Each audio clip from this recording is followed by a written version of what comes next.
কক্সবাজারে সমুদ্র সৈকতে নেমে অনেকে মারাও গিয়েছেন, আবার অনেকে নিখোঁজ হয়েছেন। এই বছরে গত 9 মাসে সমুদ্র সৈকতে গোসল করতে গিয়ে 6 জন মারা গিয়েছেন।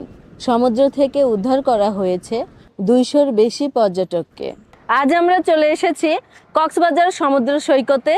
আজ আপনাদের সঙ্গে কথা বলবো সমুদ্রে গোসল করতে নামলে কি কি বিপদ হতে পারে, সেই বিপদ থেকে কিভাবে বাঁচবেন আর সতর্কতা কি কি মেনে চলতে হবে সেই বিষয়ে তথ্য দিব।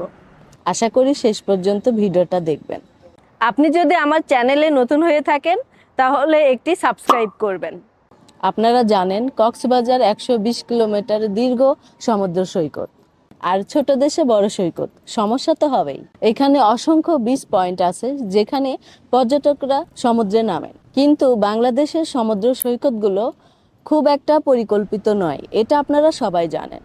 নিরাপদে গোসল করার জন্য পানির নিচে নেটের ব্যবস্থা নেই, এখানে কোনো ডুবুরি নেই, আর সরকারিভাবে কোনো উদ্ধার কর্মীও নেই। ফলে বেশিরভাগ স্পট খুবই বিপজ্জনক। আর যেসব ওখানে নির্দেশনা আছে সেসব আমরা মানছি না। টেকনাফ থেকে শুরু করে কবিতা চত্বর পর্যন্ত কমপক্ষে 20টি পয়েন্টে পর্যটকরা নামে, কিন্তু এই স্পটগুলোর মধ্যে সব জায়গায় নিরাপদ ব্যবস্থা নেই। সমুদ্রে নামার ক্ষেত্রে কিছু বিষয় আপনার মাথায় থাকতে হবে। সমুদ্রের সারফেস সব সময় পরিবর্তন হয়, পানির সাথে বালি আসে আবার ভেসে যায়। ফলে আপনি এখন দেখতেছেন পায়ের নিচে বালি আছে, কিছুক্ষণ পর দেখবেন আর নেই। সমুদ্রে তীব্র স্রোতে কখনো কখনো বালির নিচে পকেট তৈরি হয়, ঘূর্ণিপাকে তৈরি হয় ভয়ঙ্কর চোরাবালি, আর সেই সব আগে থেকে জানা যায় না। জোয়ারের সময় সমান জায়গাগুলো ভাটার সময় খাদে পরিপূর্ণ হয়ে যায়। সৈকতে শঙ্খ, ঝিনুক, শামুক এগুলো দিয়ে অনেক সময় পা কেটে যায়। বিশেষ করে ইনানি এবং পাটুয়ার টেকে এটা বেশি হয়। হাজার হাজার অসতর্ক পর্যটকদের সামলানোর জন্য বর্তমানে লাইফগার্ড কর্মী সংখ্যা যথেষ্ট নয়। বিপুল সংকট পর্যটকের বিপরীতে মাত্র 112 জন ট্যুরিস্ট পুলিশকে হিমশিম খেতে হয়। কক্সবাজারে মানুষ মরে তার বিশেষ কারণ হলো নিষেধ করলেও তবুও তারা মানে না। বেশিরভাগ পর্যটক মারা গিয়েছেন নির্ধারিত সুইমিং জোনে গোসল না করার জন্য। তারা হাঁটু পানি সীমানা অতিক্রম করে গভীর পানির দিকে চলে যেতে চায়।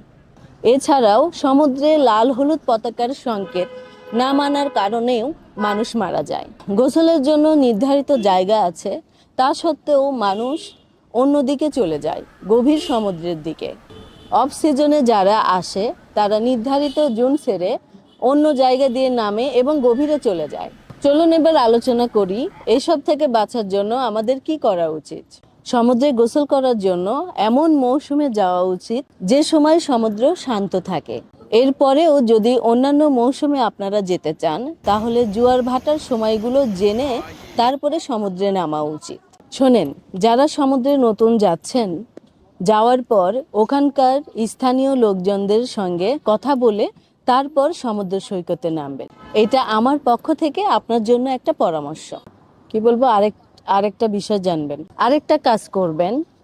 ট্যুরিস্ট গাইড, হোটেলের লোকজন আর স্থানীয় লোকজনদের সঙ্গে কথা বলে মানুষের কাছ থেকে জেনে নেবেন কোথায় কোথায় বিপদ হয়েছে, জোয়ার ভাটার সময় কখন এবং কোন জায়গাগুলোতে গোসল করা যাবে না। সৈকতে প্রবেশ মুখে কিছু নির্দেশনা লেখা আছে, সেগুলো একটু মনোযোগ দিয়ে পড়ে নেবেন। সাধারণত লাবণী পয়েন্ট ছাড়া সুগন্ধা, কলাতলি, ডায়াবেটিস হাসপাতালের পয়েন্টে গোসলে নামা নিষিদ্ধ। আর বিকেল 5টার পরে সমুদ্রের পানিতে নামা ঠিক হবে না। এছাড়া সমুদ্রে নামার আগে কর্মরত গার্ডদের কাছ থেকে জোয়ার ভাটা সহ আবহাওয়ার বর্তমান অবস্থা সম্পর্কে জেনে নেওয়া ভালো।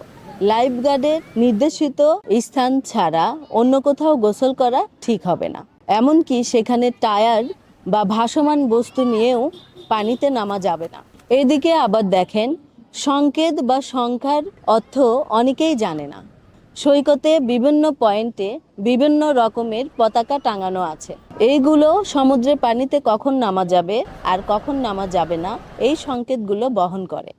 লাল রঙের পতাকা মানে সমুদ্রের পানিতে নামবেন না, একদমই নামবেন না। এগুলো ভাটার সময় লাগানো থাকে। আর সবুজ পতাকার অর্থ তাড়াতাড়ি নামেন, এখন নিরাপদ। আর এই পতাকাটা লাগানো থাকে জোয়ারের সময় আর লাইফ গার্ড এলাকায়। আর হলুদ পতাকার মানে খুব সাবধান, ঢের মাত্রা 1.5 মিটার উচ্চতায় উঠতে পারে, তাই পানিতে সাঁতারের সময় অবশ্যই সতর্ক থাকতে হবে।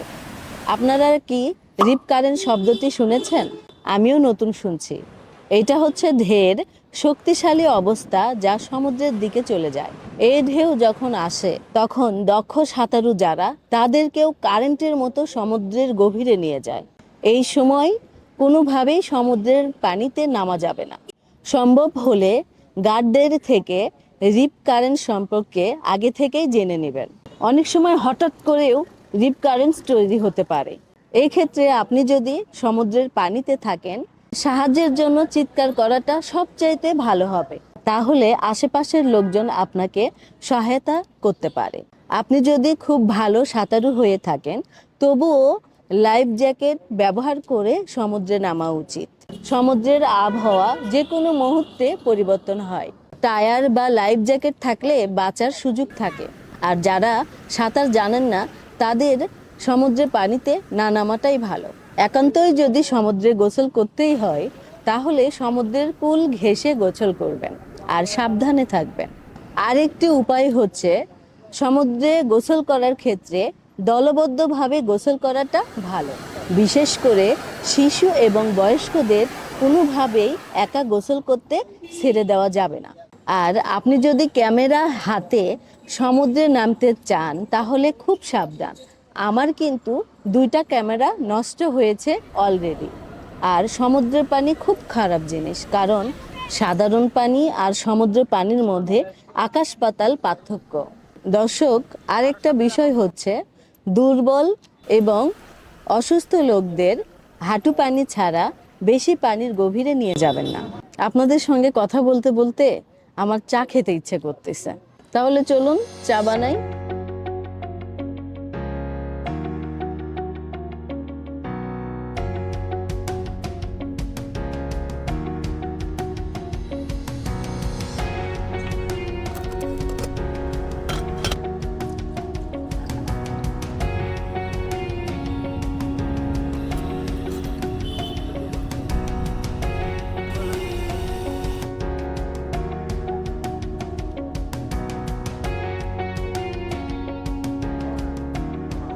এই ধরনের পরিস্থিতি মোকাবেলা করার জন্য প্রাথমিকভাবে কিছু চিকিৎসার অ্যারেঞ্জমেন্ট করে রাখা ভালো।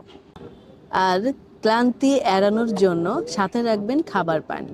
দর্শক, এই হলো আপনাদের সঙ্গে সমুদ্রে নামার ক্ষেত্রে প্রয়োজনীয় তথ্য। মনে রাখবেন, আপনি বাঁচলে বাপের নাম। তাই বাবার দেওয়া নামটা সমুন্নত রাখুন। ভালো থাকুন।